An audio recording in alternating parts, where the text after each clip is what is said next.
கிறிஸ்துவுக்குள் அன்பானவர்களே, ஆண்டவரும் இரட்சகருமாகிய இயேசு கிறிஸ்துவினுடைய தென்ப நாமத்தில் அன்பின் வாழ்த்துக்கள். நாம் தொடர்ச்சியாக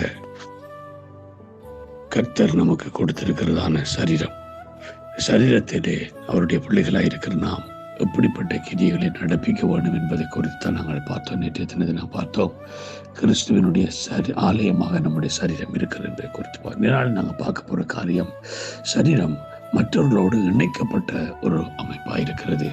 அது தனித்திருக்க முடியாது, அது இணைக்கப்பட வேண்டிய ஒரு காரியம். எபேசியர் 5வது அதிகாரம் 30வது வசனம் இவ்வாறு சொல்கிறது: நாம் அவருடைய சரீரத்தின் அவயவங்களாயும் அவருடைய மாம்சத்துக்கும் அவருடைய எலும்புக்கும் உரியவர்களாயும் இருக்கிறோம். ஆமென். நாம் அவருடைய சரீரத்தின் அவயவங்கள் மாத்திரமல்ல, அவருடைய எலும்புக்கும் மாம்சத்துக்கும் உரியவர்களாய் இருக்கிறோம் என்று வேதம் எங்களுக்கு கற்றுக் கொடுக்கிறது. அங்கே பார்க்கிறோம், ஆண்டவர் என்னத்தை எதிர்பார்க்கிறார்? நாம் ஒருவர் இணைக்கப்பட்டு இருக்கிறோம். நாம் தனித்து இயங்க முடியாது. சரீரத்தில் உள்ள ஒவ்வொரு அவயவங்களும் தனித்து இயங்க முடியாது. அது ஒவ்வொன்றோடு இணைக்கப்பட்டிருக்கிறது. அது ஒவ்வொன்றோடும் இணைக்கப்பட்டிருக்கிறது நிமித்தம் தான் அங்கே ஒன்றுக்காக அங்கே பாடுபடுகிறதை, முயற்சி எடுக்கிறதை குறித்து நாங்கள் பார்க்கிறோம்.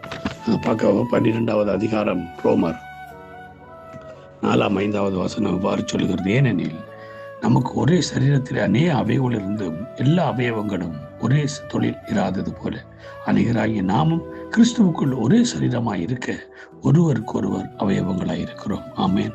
ஆம்பிரியமானவர்களே, நாம் கிறிஸ்துவுக்குள் அங்கே நாங்கள் அவயவங்கள் சரீரத்தை அவயவாக இருக்கிறோம். ஒருவருக்கொருவர் அவயவங்களாக இருக்கிறோம். ஒருவர் இணைக்கப்பட்டிருக்கிறோம். அப்ப தேவனுடைய சபையாய் இருக்கிற நாம் நமக்குள்ளே அந்த ஒற்றுமைப்பாடு, இணைக்கப்பட்ட தன்மை எங்களுக்குள்ள இருக்க வேண்டும். ஒரு மூக்கில் ஒரு காயம்னா மூக்கு மட்டும் கஷ்டப்படுகிறதுக்கு பின்னால முழு சரீரமுமே பிரயாசப்படும். ஆகவே அப்படிப்பட்ட ஒரு இணைப்பு நமக்கு இருக்க வேண்டும். சபையாகிய நம்ம சரீரமாய் இருக்கிற நம்ம ஒவ்வொரு அவயவங்களும் ஒருவருக்காக ஒருவருடைய குறைவில் ஒருவர் நம்ம பாடுபடுகிற முயற்சிக்கிறவர்களாய் நாம் இருக்க வேண்டும். ஏனென்றால் எபேசியர் 4ம் அதிகாரம் 16வது வசனம் பாரி சொல்லுகிறது: அவராலே சரீரம் முழுவதும் அதற்கு உதவியாக இருக்கிற சகல கணுக்களிலும் இசைவாய் கட்டி இணைக்கப்பட்டு ஒவ்வொருவர் அவயவமும் தன் அளவுக்கு தக்கதை கிரியை செய்கிறபடியே அது அன்பினாலே தனக்கு பக்தி விருத்தி உண்டாக்குறதுக்கு ஏதுவாக சரீர வளர்ச்சியை உண்டாக்குறது. ஹல்லேலூயா. ஆம்பிரியமானவர்களே, அங்கே அன்பு ஒவ்வொரு அவயவமும் கட்டாயத்தின் பேரில் அல்ல, அன்பினாலே ஒருவர் இசைவாய் கட்டப்பட்டிருக்கிறது போல நாமும் அப்படிப்பட்ட ஒரு பக்தி விருத்தியை உண்டாக்கத்தக்கதான அன்பினாலே நாம் ஒருவர் இணைக்கப்பட்டிருக்கிறோம் என்பதை நாம் மறந்துவிடக் கூடாது.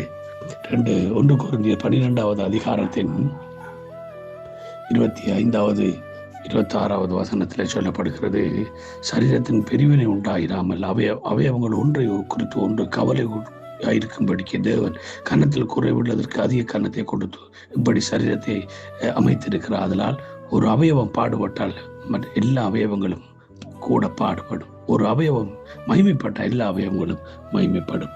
பிரியமானவர்களே, நாம் பாடுபட்டால் எல்லாரும் ஒன்றாயிட்டு பாடப்படும். ஒரு ஆள் மகிமைப்பட்டால் எல்லாரும் ஒன்றிணைந்து மகிமைப்படவும்படி நாம் அழைக்கப்பட்டிருக்கிறோம். ஆகவே நாம் ஒவ்வொருவரும் இணைக்கப்பட்டிருக்கிறோம், இசைவாய் கட்டப்பட்டிருக்கிறோம் என்பதை மறந்து போகாதபடி நாம் ஒவ்வொருவருக்காக துடிக்கிறவர்களாய் இணைக்கப்பட்டவர்கள் என்ற அந்த அவயவங்களை உதாரணமாக கொண்டு நம்முடைய வாழ்க்கையில் நம்ம இயங்க வேண்டும் என்பதை கர்த்தர் எங்களுக்கு கற்றுக் கொடுக்கிறார்.